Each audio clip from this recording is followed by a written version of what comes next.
Rīgas Austrumu Kliniskās universitātes slimnīcas ginekologi šogad ir uzsākuši inovatīvas lāzerķirurģijas ārstēšanas izmantošanu ginekoloģisku slimību ārstēšanā. Šīs metodes pamatā ir gaismas stara mijiedarbība ar apkārtējiem audiem.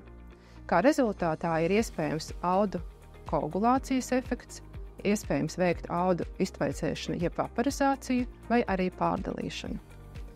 Līdz šim šādas operācijas mēs esam veikuši ar elektriskās enerģijas instrumentiem.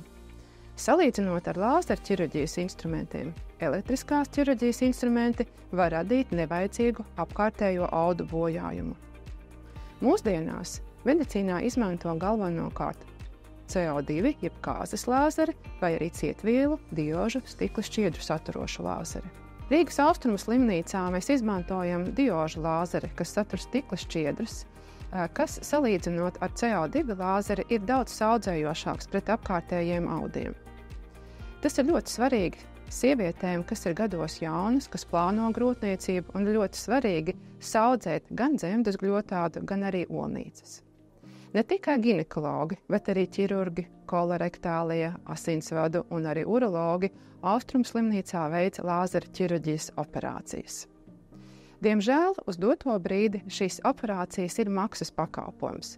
Tomēr Austrumu slimnīcas ārsti plāno strādāt ar Nacionālā veselības dienestu un ierosināt šīs operācijas veikt par valsts līdzekļiem.